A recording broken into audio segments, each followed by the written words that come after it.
I want to say it was 5th to 6th or 6th to 7th. And it's spot on. It's the opening of the movie.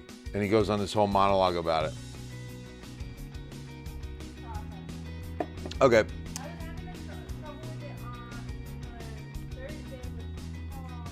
Oh, really?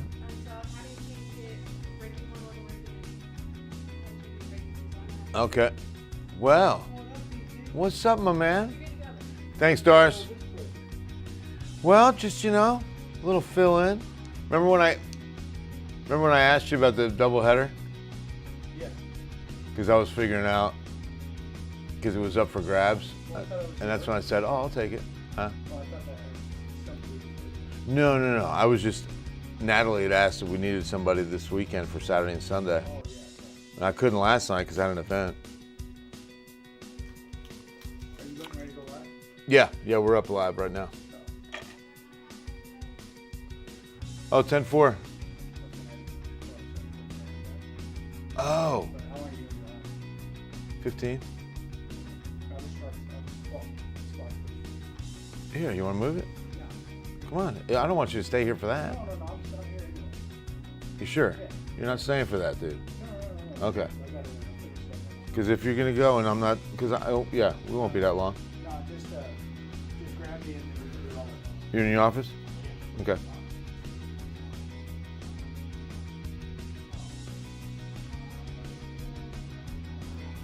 Tonight, it's Hurricane Milton. What's up, everybody? Bill Taylor here on a Sunday night. Unusual for me to be in, but great to be here. Be here among the weekend crew, my weekend fam. Get to see them and hang out a little bit. It's awfully awesome. Awfully awesome. Awfully awesome.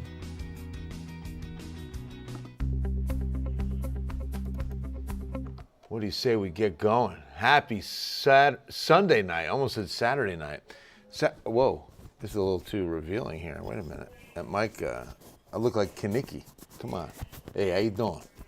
I got to button that up a little bit. Tidy up, Taylor. Come on. All right. Blessings to you on a Sunday night. Bill Taylor here. Ken's 5 Digital Center. Awesome day. I hope you're having a good one. I hope everything's going your way on this Sunday. We're going to talk about Hurricane Milton, new work week forecast as well. I think we've got some pleasant weather to talk about. Not that there's going to be a good cold front to knock us out of the 90s. We're still stuck in the 90s.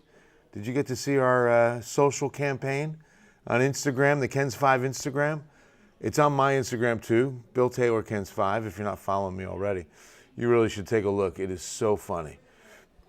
The great John Coker, stuck in the 90s, and we did all these different little 90s show parodies with the weather team.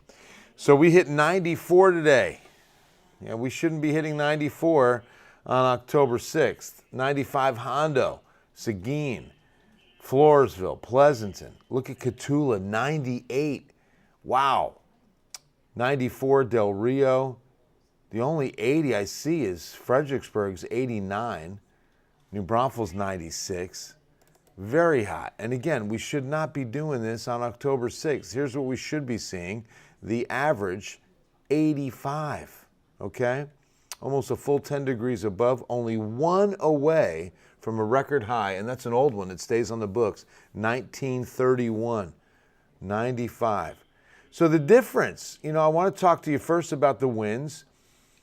We're going to stay pretty much easterly, northeasterly, you can see, through the next couple of days. The breeze should be decent in the evenings. It looks like we get a southerly wind back maybe around midweek.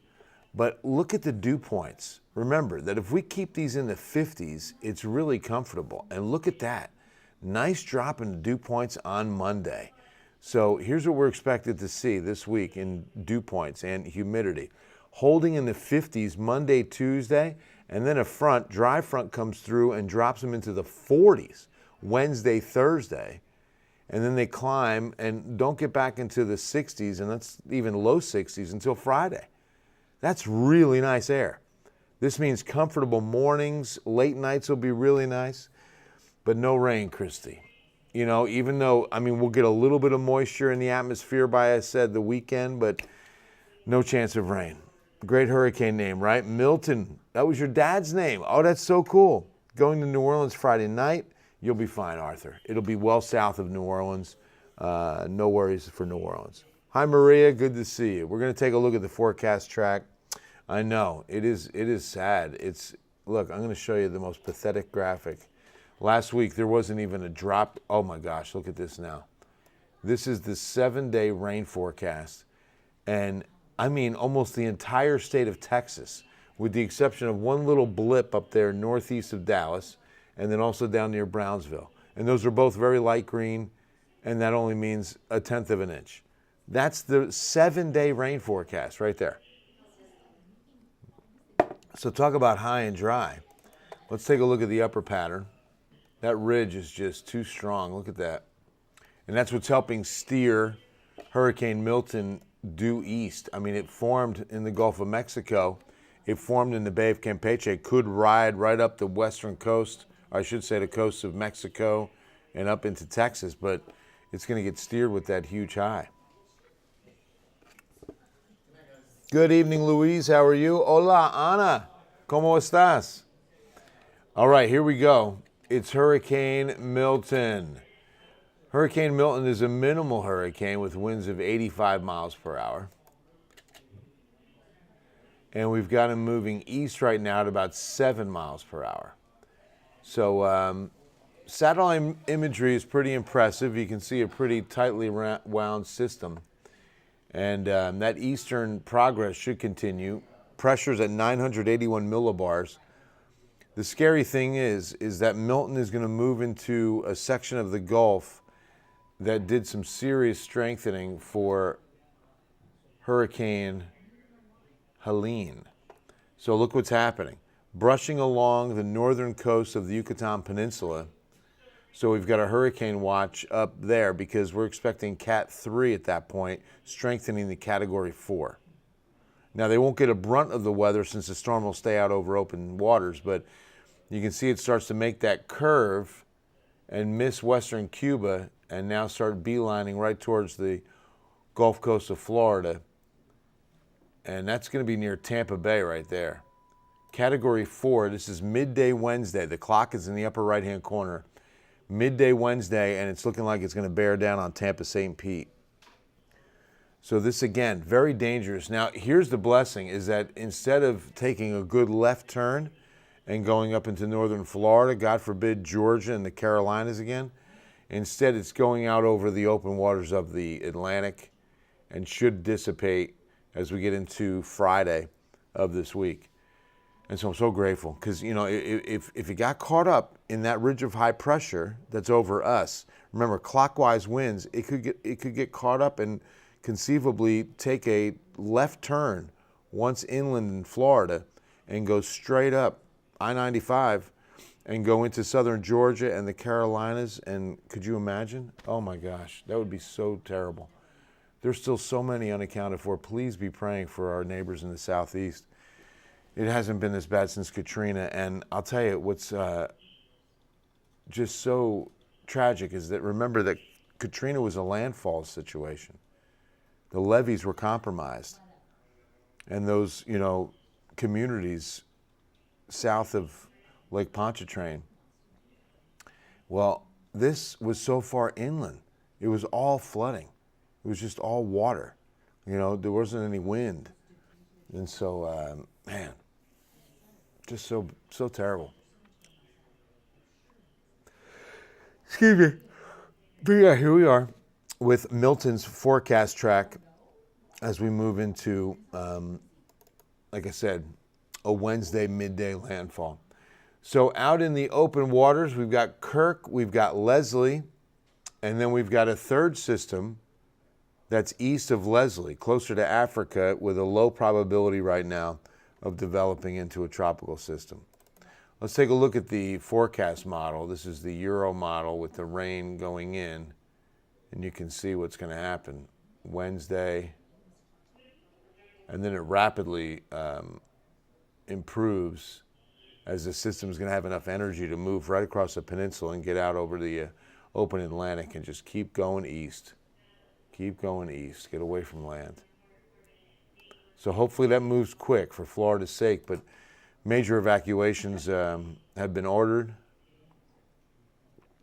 And so, yeah, it's definitely going to be a big story this week as Florida prepares for yet another big storm. Again, for us, no big weather changes, but some fabulous drier weather. When I say drier, not just because there's no chance of rain, but I'm talking about a drier atmosphere with lower humidity. So these mornings, I'll tell you, especially Wednesday morning, Tuesday morning, even though it's upper 60s, it's going to feel good. And that drier air over Monday, Tuesday, even Wednesday afternoon heats up a little bit more efficiently. So we're looking at 93s and 94s, some lower 90s. And then looking to next week, the 14th, 15th, we've got lows in the mid 60s, fabulous mornings and mild afternoons. Okay? But again, no chance of much needed rain. What's going on, Terry? How are you? It looks like it's Tampa St. Pete, Vic. It looks like it's going to be Tampa St. Pete about midday Wednesday. Oh, I'm so sorry, Terry. My condolences. I know it's a family member for so many of us. We've got 3 dogs at the house, and I love them. Bodie's outside. We got little Leia inside. We rescued her. I'm so sorry for you. Praying for you guys to have peace and comfort. That's tough. Yes, that too, Lisa. Lift them up. There's still so many unaccounted for. So many people that have lost everything. Lost family members. All right, guys, that's going to wrap it up. We've got Ken's 5 news at 10 rolling your way in 30 minutes away from a full days of news, weather, sports. Phil and Alicia on the news desk. The great Casey Vieira handling things in sports. Cowboys started late. I think they're only in the second quarter right now. Not even sure, but that old, like, 70s rivalry game against the Pittsburgh Steelers tonight.